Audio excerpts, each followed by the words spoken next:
Sarah Martinez stepped onto the military training ground with her worn duffel bag slung over her shoulder. At 22, she was the youngest recruit in the elite sniper training program, and everyone made sure she knew it. The morning sun cast long shadows across the shooting range as she approached her assigned station. "Look what we got here," sneered Sergeant Collins, a veteran with 15 years of experience. Another college girl thinking she can play soldier. The other recruits chuckled, their eyes scanning Sarah's slight frame with obvious doubt. She stood barely 5 feet 4 inches tall, weighing no more than 120 pounds soaking wet. Sarah had grown up on her grandfather's ranch in Montana, where she learned to hunt deer and elk in the rugged mountains. Her grandfather, a World War II veteran, had taught her patience and precision with a rifle. But none of that seemed to matter here, surrounded by men who towered over her and questioned her every move. "Newbie, you sure you're in the right place?"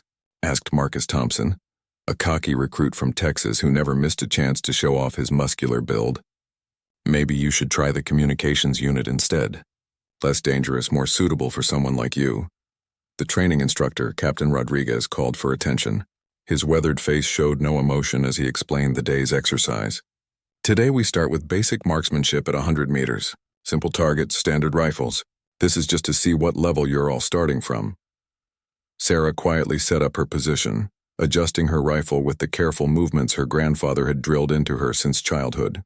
The other recruits were loud and boastful, bragging about their hunting experiences and military families. She focused on her breathing, remembering her grandfather's words about letting the noise fade away. The first round of shooting began. Marcus hit 8 out of 10 targets, earning approving nods from the instructor. Collins managed 7 hits, cursing loudly about the wind. When Sarah's turn came, whispers and smirks rippled through the group. "Watch this," someone muttered. "Bet she can't even hold the rifle steady." Sarah took her position, feeling the familiar weight of the weapon in her hands. She controlled her breathing, found her natural point of aim, and squeezed the trigger with steady precision. 10 shots. 10 perfect hits, dead center. The range fell silent. Captain Rodriguez walked to her target, examining the tight grouping of holes. "Not bad for a newbie," he said, though his tone suggested he was more impressed than he wanted to admit.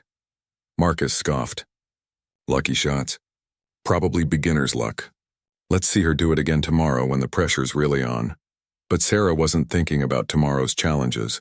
She was remembering her grandfather's stories about the importance of staying humble and letting actions speak louder than words. As the other recruits packed up their gear, still making jokes about the ranch girl, Sarah cleaned her rifle methodically. That evening in the barracks, the mockery continued. "Hey newbie, maybe you should call your mommy and tell her you actually hit something today," laughed one recruit. Sarah ignored them, writing a letter to her grandfather about her first day. She didn't mention the taunts or the way they looked at her like she didn't belong. Instead, she wrote about the familiar feeling of a rifle in her hands and the satisfaction of hitting her targets. Her grandfather had always told her that proving yourself wasn't about one good day. It was about consistency, dedication, and the ability to perform when everything was on the line. Outside, the desert wind howled across the training base, carrying with it the promise of more challenging days ahead. Sarah fell asleep to the sound, dreaming of the mountain ranges back home and the lessons that had brought her this far. She had no idea that her journey was just beginning, or that soon she would face a test that would change everything. Week after week, the training intensified. Sarah found herself constantly battling not just the physical challenges, but the psychological warfare from her fellow recruits. Every morning brought new tests of endurance, precision, and mental toughness. "Martinez, you're falling behind again," shouted Sergeant Collins during a grueling obstacle course run. Sarah's lungs burned as she pulled herself over a wall, her smaller frame making some obstacles more difficult than they were for the men. Behind her, she could hear Marcus and his friends making bets about when she would finally quit. The shooting exercises grew more complex. They moved from 100 meters to 300 meters, then to 500. The wind became a factor, as did elevation and atmospheric pressure. Sarah consistently ranked in the top 3, but her success only seemed to fuel more resentment. "She's probably cheating somehow," whispered one recruit during lunch. "No way someone that small can handle the recoil of these bigger rifles." Captain Rodriguez began incorporating stress tests into their training. They would have to complete exhausting physical exercises, then immediately transition to precision shooting while their hearts pounded and their hands shook. Sarah's ranch upbringing served her well here. She had learned to shoot accurately after chasing wounded deer through rough terrain, her body tired and adrenaline pumping. During one particularly challenging exercise, recruits had to low crawl through mud for 200 meters, then immediately engage targets at 800 meters. Most of the men were breathing heavily and struggling to steady their aim. Sarah controlled her breathing, wiped the mud from her scope, and methodically engaged each target. Impossible, Marcus muttered as Sarah's shots rang true. There's something fishy going on here. The instructor began teaching advanced techniques, reading wind patterns, calculating bullet drop, and accounting for the Coriolis effect on long-range shots. Sarah absorbed every detail, taking careful notes while others complained about the complexity of the mathematics involved. "Why do we need to know all this science stuff?" grumbled one recruit. "Just point and shoot, right?" Sarah remembered her grandfather explaining ballistics while they hunted together. He had been largely self-taught, but he understood instinctively how bullets traveled through air, how temperature affected powder burn, and how humidity could change a bullet's path. These lessons gave her a foundation that others lacked. The psychological pressure mounted daily. Someone put shaving cream in her boots.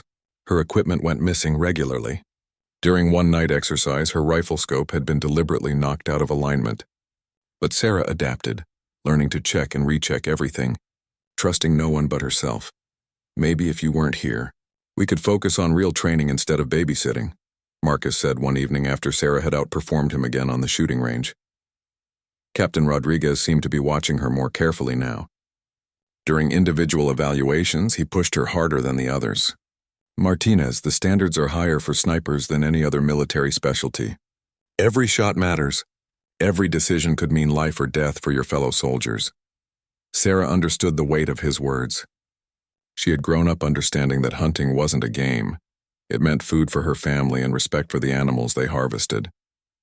The transition to military precision felt natural, even though the stakes were infinitely higher. Late at night, while others complained about the difficulty of the training, Sarah practiced mental exercises. She visualized different shooting scenarios, calculated distances and wind speeds in her head, and reviewed the technical manuals by flashlight under her blanket. The other recruits began to notice that she never seemed rattled by their pranks or insults. Her quiet determination started to unnerve some of them. They had expected her to break under pressure, to cry or complain or ask to be transferred to an easier assignment. Instead, Sarah grew stronger and more focused with each passing day. She learned to tune out the noise, both literally and figuratively, concentrating on the fundamentals that would make her a deadly accurate sniper. As the weeks turned into months, the training scenarios became more realistic and demanding. Soon they would face their ultimate test, one that would separate the true snipers from those who were simply good shooters. Sarah sensed that something significant was coming, though she had no idea it would involve a shot that would change everything. The advanced training phase began with a sobering announcement from Captain Rodriguez. "Ladies and gentlemen, you've completed basic sniper training. Now comes the real test. Advanced long-range precision shooting. Distances up to 2,000 meters. Environmental factors will be extreme. Failure rate is typically 60%. Sarah felt her pulse quicken, but not from fear. This was what she had been preparing for. The other recruits exchanged nervous glances. Their earlier bravado replaced by genuine concern about the challenges ahead.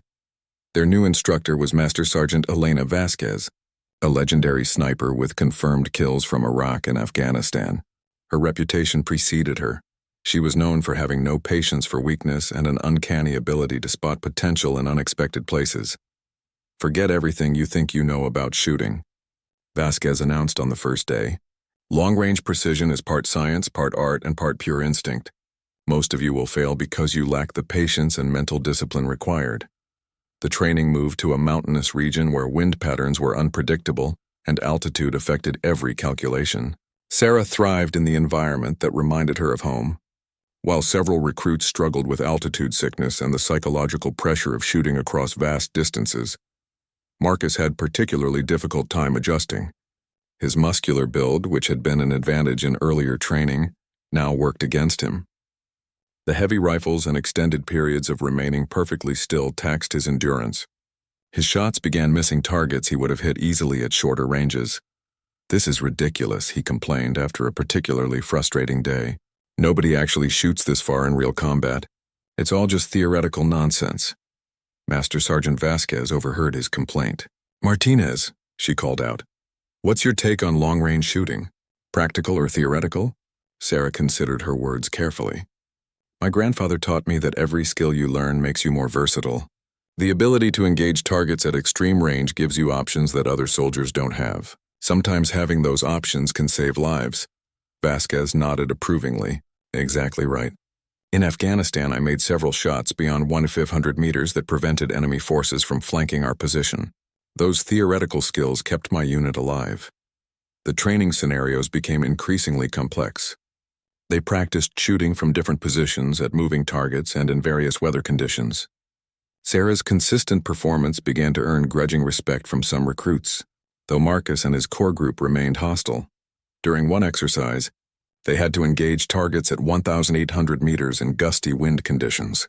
The mathematical calculations were complex, requiring adjustments for wind speed, direction, temperature, humidity, and even the rotation of the Earth. Most recruits struggled with the mental workload. Sarah approached each shot methodically. She observed the grass and vegetation between her position and the target, noting how they moved in the wind. She felt the direction of air movement on her face. She calculated the bullet's flight time and how the wind would affect its path during those crucial seconds. Her first shot struck within inches of the target's center. Her second shot was a direct hit. By her third shot, other recruits had stopped their own shooting to watch her technique. "How is she doing that?" whispered one recruit. "I can barely see the target through my scope." Master Sergeant Vasquez walked over to Sarah's position. "Talk me through your process, Martinez." Sarah explained her observations about wind patterns, how she was reading environmental cues and the calculations she was making instinctively, rather than mathematically. Vasquez listened intently, occasionally nodding or asking follow-up questions. "Outstanding situational awareness," Vasquez concluded. "You're thinking like a sniper, not just shooting like one." That evening, several recruits approached Sarah with genuine questions about her techniques. The dynamic was shifting. Her consistent performance and professional attitude were breaking down the walls of prejudice that had surrounded her since the beginning of training. But Marcus remained defiant. "She's getting lucky or she's getting help somehow. Nobody improves that fast without cheating." His accusations were becoming more desperate as his own performance declined. The pressure was getting to him, and his shooting suffered as a result. Sarah ignored his comments, focusing instead on the recruits who genuinely wanted to learn and improve. Master Sergeant Vasquez began pairing students for advanced exercises. To everyone's surprise, she paired Sarah with Jackson, one of the program's top performers and someone who had initially been skeptical of her abilities. "I want you two to work together on extreme long-range scenarios," Vasquez announced. "Jackson, you have excellent technical knowledge. Martinez, you have exceptional field instincts. Learn from each other." Jackson turned out to be a natural teacher, sharing advanced techniques he had learned from previous instructors. Sarah, in return, showed him how to read environmental conditions more intuitively. Their partnership proved highly effective, with both improving their already impressive skills. The stage was being set for the ultimate test of their training. Soon they would face a challenge that would push every skill they had learned to its absolute limit. Master Sergeant Vasquez gathered the remaining recruits around a detailed topographical map. After months of intensive training, only 12 students remained from the original 25. The washout rate had been brutal, claiming even some of the most confident early performers. "Your final evaluation begins tomorrow," Vasquez announced. "This exercise will test everything you've learned about long-range precision, fieldcraft, and decision-making under pressure. You'll be deployed to individual positions in the mountains with a specific mission."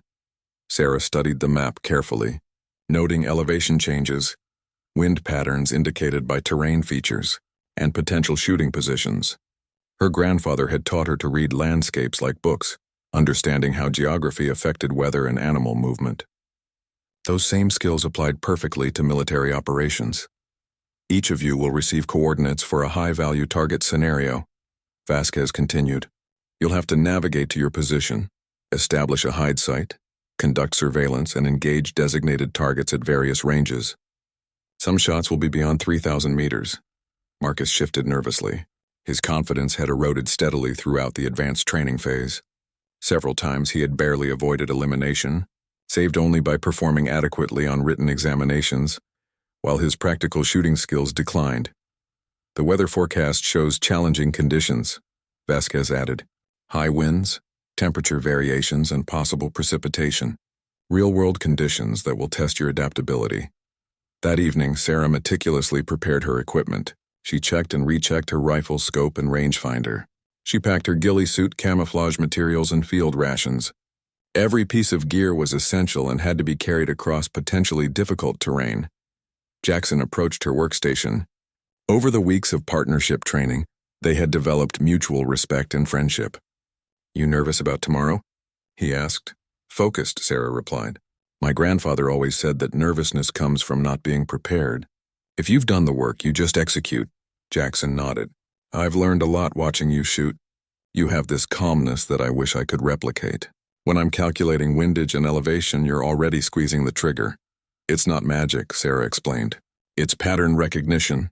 After thousands of shots in different conditions, your brain starts making the calculations automatically. Trust your instincts, but verify with your tools."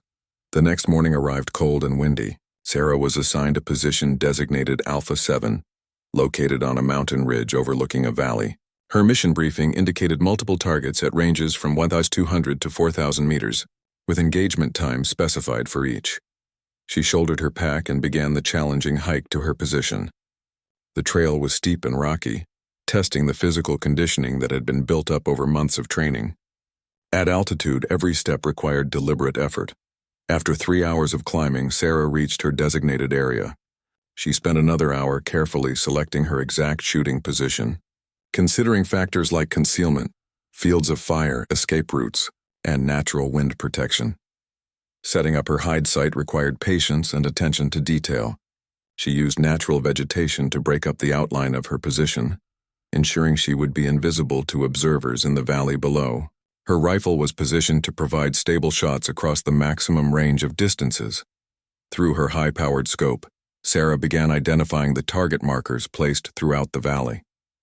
Some were obvious, bright orange panels that simulated enemy positions. Others were subtle, small reflective markers that required careful observation to locate. The first target was relatively straightforward. 200 meters, minimal wind, clear line of sight. Sarah made her calculations, adjusted her scope, controlled her breathing, and fired. Through her scope, she watched the impact just left of center, a solid hit that would have been lethal in real combat. The second target presented more challenges. At 2,400 meters, crosswind was significant, and the target was positioned on a steep slope that required additional elevation adjustments. Sarah observed the wind indicators in the valley, made her calculations, and fired. Another hit. As the day progressed, targets became increasingly difficult. She engaged simulated enemy positions at 2,800 meters, 3,200 meters, and 3,600 meters. Each shot required careful analysis of environmental conditions and precise calculations. The radio in her pack crackled to life. "Alpha 7, this is Control. Prepare for final target designation. Extreme long-range engagement. Distance approximately 4,000 meters. High-value target. This shot counts double in your final evaluation." Sarah felt her heart rate increase slightly, then controlled it through deliberate breathing. 4,000 meters was at the absolute edge of effective sniper range. At that distance, bullet flight time would be over 4 seconds, and environmental factors would be magnified tremendously. Through her scope, she located the final target, a small panel positioned on the far side of the valley, so distant it appeared as just a tiny speck, even at maximum magnification. This would be the shot that defined her entire training experience. Wind conditions had worsened throughout the day. Gusts were now variable and unpredictable. Temperature had dropped, affecting powder burn and bullet velocity. The mathematics involved were staggering, but Sarah had learned to trust her instincts as much as her calculations. She settled into her shooting position, knowing that this moment would determine whether months of enduring mockery and doubt had been worthwhile. Sarah gazed through her scope at the distant target, barely visible as a small speck 4,000 meters away. At this extreme range, the target appeared smaller than a pinhead, requiring perfect conditions and flawless execution. The slightest error in calculation or technique would result in a complete miss. She began her systematic analysis of environmental conditions. Wind indicators throughout the valley showed complex swirling patterns. Near her position, vegetation moved gently from left to right. At mid-range, dust and grass indicated shifting crosswinds. At the target location, she could barely discern movement in the distant trees that suggested yet another wind pattern. Her rangefinder confirmed the distance, 3,187 meters. At this range, her bullet would take approximately 4.2 seconds to reach the target, traveling in a high arc that would drop over 200 feet from the line of sight. During those crucial seconds, wind could push the bullet several feet off course. Sarah pulled out her data book, filled with hundreds of recorded shots under various conditions. She had meticulously documented wind speeds, temperatures, humidity levels, and their effects on bullet trajectory. This information, combined with her instinctive understanding of environmental conditions, would guide her calculations. Temperature had dropped to 45 degrees Fahrenheit since morning, affecting powder burn rate and bullet velocity. She adjusted her elevation calculations accordingly. Humidity was moderate, which would have minimal impact at this range. Altitude was approximately 6,500 feet, requiring additional compensation for thinner air. The mathematical calculations were staggering. She estimated primary wind at 8 to 12 mph from her left, secondary wind patterns at mid-range varying from 5 to 10 mph in multiple directions, and target area wind appearing lighter but difficult to assess accurately at such distance. Sarah made her primary adjustments to her scope, dialing in approximately 32 minutes of angle for elevation and 4 minutes left for wind, but she knew that mechanical adjustments alone wouldn't be sufficient. She would need to hold off slightly to account for wind variations her scope couldn't compensate for. Her breathing became deliberate and controlled. She had learned to fire at the natural respiratory pause, when her body was most stable and her heart rate most consistent. Through her scope, she watched the target area carefully, looking for any visual indicators that might provide last-second information about wind conditions. A small dust devil appeared briefly in the valley, confirming her assessment of wind patterns. She made a mental note to aim slightly higher and further left than her scope settings indicated. Sarah settled into her final shooting position, her body becoming perfectly still. Her rifle rested solidly on her bipod with additional support from a rear sandbag. Every point of contact between her body and the weapon was consistent and comfortable. She placed the crosshairs of her scope carefully, accounting for all her calculations and environmental assessments. The target was so small at this distance that it was nearly obscured by the thickness of her crosshairs themselves. Her grandfather's voice echoed in her memory. "When everything is perfect, don't think anymore. Trust your preparation and squeeze the trigger." Sarah took a deep breath, exhaled halfway, and entered the natural respiratory pause. Her finger began applying pressure to the trigger with slow, steady precision. The world around her seemed to fade away. No wind, no cold, no pressure from the evaluation. Only her, the rifle, and the distant target. The shot broke cleanly. Sarah maintained her shooting position, watching through her scope as the bullet began its long journey across the valley. At this distance, she could actually track the bullet's path for the first portion of its flight. Time seemed suspended as she waited. 4.2 seconds felt like an eternity. She watched the target area intently, knowing that at this range, even a perfect shot might be difficult to observe due to the distance and atmospheric conditions. Through her scope, she saw a small puff of dust appear just behind and to the right of the target. Her heart sank momentarily. A miss at this critical moment would be devastating after months of preparation and training. But then she noticed something else. The target panel, which had been vertical, was now tilted at an angle. She increased her scope magnification to maximum and studied the target more carefully. The bullet had clipped the very edge of the target panel, striking it with enough force to knock it askew but not completely destroy it. At 4,000 meters, even a grazing hit represented extraordinary precision and skill. Sarah's radio crackled to life. "Alpha 7, this is Control. Confirm target engagement. We show impact on target. Outstanding shooting." She felt a wave of relief and satisfaction wash over her. Months of enduring mockery, doubt, and psychological pressure had led to this moment. She had successfully engaged a target at nearly 4,000 meters under challenging conditions.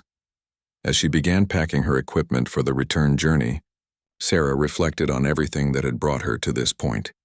The little girl who had learned to hunt with her grandfather in the Montana mountains had become a precision sniper capable of extraordinary shots, but she knew the real test wasn't just hitting the target, it was how her fellow recruits and instructors would react to her success. The journey back to base would reveal whether this shot had finally earned her the respect she had been working toward all along. The return hike to base camp took Sarah nearly 4 hours as she carefully navigated the steep mountain terrain. Her mind replayed the long-range shot repeatedly, analyzing every aspect of her technique and the environmental factors that had influenced the bullet's path. The successful engagement had filled her with confidence, but she remained focused on the remaining phases of the evaluation.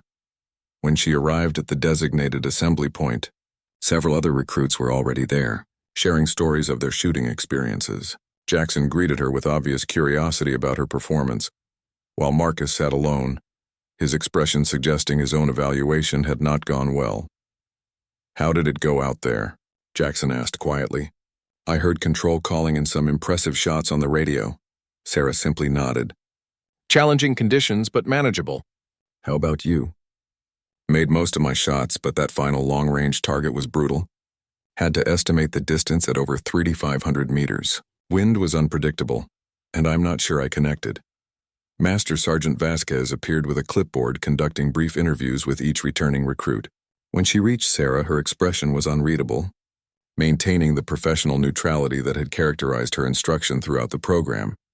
"Martinez, walk me through your final engagement," Vasquez requested. "Distance, conditions, and your process." Sarah provided a detailed account of her 4,000-meter shot, describing the environmental analysis, calculations, and decision-making process that had led to her successful hit. Vasquez took notes, occasionally asking specific technical questions about wind assessment and trajectory calculations. "Interesting approach to the crosswind problem," Vasquez commented. "Most shooters would have held more left, but your assessment of the multiple wind layers was accurate. That shows advanced understanding of long-range ballistics." When all recruits had returned and been debriefed, Vasquez announced that final results would be available the following morning. The evaluation process included not only shooting accuracy, but also navigation skills, camouflage effectiveness, equipment management, and overall tactical proficiency. That evening in the barracks, tension was high among the recruits. Everyone knew that only a small percentage would successfully complete the program and earn the designation of qualified military sniper. Career opportunities, deployment assignments, and years of specialized training depended on the outcome. Marcus approached Sarah's bunk, his usual hostility replaced by grudging curiosity. "I heard you hit something at 4,000 meters, he said. "How is that even possible for someone your size? The recoil alone should throw you off target." Sarah looked up from cleaning her rifle. "Recoil management is about technique, not size," she explained. "Proper body position, consistent grip, and follow-through. My grandfather taught me that fighting the rifle makes you less accurate, not more accurate." "Your grandfather again," Marcus said with less venom than usual. "What was he, some kind of special forces sniper?" "Ranch foreman and hunting guide," Sarah replied. "But he understood precision shooting better than most people with formal training. Sometimes experience matters more than credentials." Jackson joined the conversation, genuinely interested in learning from Sarah's techniques. "I've been thinking about how you read wind patterns. You seem to pick up on things that I missed completely." Sarah spent the next hour explaining her approach to environmental analysis, sharing techniques her grandfather had taught her about reading natural indicators. Several other recruits gathered around, asking questions and taking notes. For the first time since arriving at the program, she felt accepted as a valuable team member rather than an outsider to be tolerated. The next morning, Master Sergeant Vasquez posted the final evaluation results. The list contained 8 names from the 12 remaining recruits. Sarah's heart pounded as she searched for her name, finding it third from the top with scores that placed her among the highest-performing graduates. Jackson had also qualified, as had 3 other recruits who had consistently performed well throughout the program. Marcus's name was not on the list, along with 3 others who had struggled during the final evaluation phase. "Congratulations to our new qualified snipers," Vasquez announced to the assembled group. "You have demonstrated the skills, judgment, and mental toughness required for one of the military's most demanding specialties." Your training continues, but you have earned the right to wear the sniper badge. The successful graduates exchanged congratulations, while those who had not qualified received counseling about alternative military career paths. Sarah felt a mixture of pride and sympathy, understanding how devastating it must be to come so close and fall short. Marcus approached her one final time before departing for reassignment. "I was wrong about you," he admitted. "I let my prejudices cloud my judgment, and it probably hurt my own performance. You earned this through skill and hard work, not luck." Sarah appreciated his honesty. "Everyone faces different challenges," she replied. "You have talents that will serve you well in other roles." As the newly qualified snipers prepared for advanced, specialized training, Sarah reflected on the journey that had brought her from a mocked outsider to a respected member of an elite military specialty. The girl who had learned patience and precision in the Montana mountains had proven that determination and skill mattered more than size or gender in the demanding world of military sniping. 2 years later, Staff Sergeant Sarah Martinez crouched in a carefully constructed hide site overlooking a valley in Afghanistan. The advanced training she had received after sniper school had transformed her from a skilled markswoman into a complete military operator, capable of operating independently in hostile territory for extended periods. Her current mission was critical. Intelligence had identified a high-value terrorist leader who would be meeting with local commanders in a compound 3,200 meters from her position. Sarah had been inserted into the area 3 days earlier, establishing her observation post and conducting detailed surveillance of enemy patterns and activities. Through her high-powered scope, she watched the compound carefully. The target was scheduled to arrive within the next few hours, and weather conditions were deteriorating rapidly. Wind speeds had increased throughout the afternoon, and cloud cover was beginning to affect visibility. Her radio crackled quietly with updates from her command post. "Overwatch 7, this is Control. Target vehicle convoy spotted approximately 15 minutes from your area. Confirm your status and readiness. Control, Overwatch 7 ready for engagement. Conditions are challenging but manageable. Wind variable 12-18 mph from northwest. Visibility good with intermittent cloud cover." Sarah adjusted her position slightly, ensuring optimal stability for the shot she would soon need to make. Her equipment was the finest available: an advanced rifle system with custom modifications, precision ammunition, and optics that allowed accurate target identification at extreme ranges. As she waited, her mind wandered briefly to the training program where she had proven herself 2 years earlier. Master Sergeant Vasquez had become a mentor and advocate, helping Sarah navigate the sometimes difficult politics of military advancement. Jackson had become a close friend and frequent training partner, both of them pushing each other to higher levels of performance. The convoy appeared on the distant road, exactly as intelligence had predicted. Sarah tracked the vehicles through her scope, identifying the target vehicle and noting the security arrangements. Her breathing became controlled and deliberate as she prepared for the engagement. The vehicle stopped at the compound and several figures emerged. Through her scope, Sarah positively identified the high-value target: a terrorist leader responsible for multiple attacks against coalition forces and civilian populations. He was accompanied by 3 bodyguards and 2 local commanders. Control, Overwatch 7 has positive identification of primary target. Range 200 meters. Requesting permission to engage. Overwatch 7, you are cleared to engage primary target. Secondary targets at your discretion based on tactical situation. Sarah made her final calculations for the shot. Wind conditions were complex, with multiple layers affecting bullet trajectory.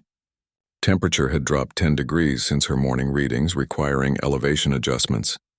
The target was moving unpredictably, making timing crucial. She settled into her shooting position, her body perfectly still and stable. The target moved toward the compound entrance, providing a brief opportunity for a clear shot. Sarah placed her crosshairs carefully, accounting for wind, distance, and the target's movement. Her finger began applying pressure to the trigger with the same smooth precision she had learned years ago on her grandfather's ranch. The world around her faded away. No wind, no cold, no pressure from the critical nature of the mission. Only her, the rifle, and the target. The shot broke cleanly. Sarah maintained her position, watching through her scope as the bullet traveled across the valley. At 3,200 meters, flight time was approximately 3.8 seconds. The impact was immediate and decisive. The high-value target dropped instantly, struck center mass by Sarah's precisely placed shot. Chaos erupted in the compound as security personnel sought cover and tried to understand what had happened. Control. Overwatch 7 reports successful engagement of primary target. Target is down. Secondary targets seeking cover. Sarah quickly engaged two of the bodyguards who had exposed themselves while trying to assist their fallen leader. Both shots were successful, eliminating threats and creating additional confusion among the remaining enemy forces. Within minutes, Sarah was packing her equipment for immediate extraction. The successful mission would save countless lives by eliminating a terrorist leader who had been planning major attacks against civilian targets. As she moved carefully toward her extraction point, Sarah reflected on the journey that had brought her to this moment. The mockery and doubt she had faced during training now seemed like distant memories, replaced by the satisfaction of serving at the highest levels of military precision. Her grandfather's lessons about patience, precision, and perseverance had carried her from the Montana mountains to the battlefields of Afghanistan. The girl who had been dismissed as too small and inexperienced had become one of the military's most effective snipers. 3 hours later, Sarah reached her extraction point where a helicopter waited to transport her back to base. As the aircraft lifted off, she looked back at the valley where she had just completed one of the most challenging shots of her career. The mission would remain classified, but the impact would be felt throughout the region as terrorist networks struggled to replace their eliminated leadership. Back at base, Sarah was debriefed by intelligence officers who praised the precision and effectiveness of her operation. The successful elimination of the high-value target would disrupt planned attacks and save countless innocent lives. Her commanding officer recommended her for commendation, noting her exceptional performance under extremely challenging conditions. Later that evening, Sarah sat in her quarters writing a letter to her grandfather. She couldn't share details about her mission due to security classifications, but she wanted him to know that his teachings continued to guide her in the most demanding situations imaginable.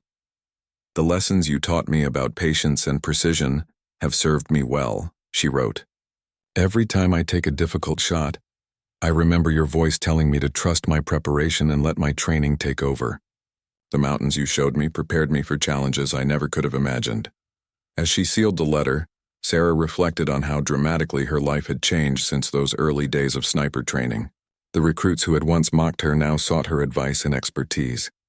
Instructors who had doubted her capabilities now used her techniques as examples for new students. Her reputation had spread throughout the sniper community.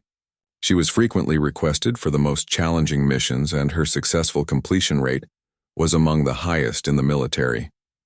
The 4,000-meter shot that had marked her graduation from sniper school had become legendary, discussed in training programs and professional development courses. But success hadn't changed Sarah's fundamental approach to her profession. She remained the same methodical, patient shooter who had learned her craft on a Montana ranch. She continued to study environmental conditions with the same careful attention her grandfather had taught her. And she maintained the same humble respect for the precision shooting arts. Master Sergeant Vasquez, now promoted and running the sniper training program, often used Sarah's story as an example for new recruits facing their own challenges and doubts. The lesson was clear: dedication, skill, and mental toughness mattered more than physical appearance or background. Sarah's journey from mocked outsider to elite military sniper had proven that excellence could come from unexpected sources. Her grandfather's simple lessons about hunting and precision had evolved into expertise that served her country at the highest levels of military operations.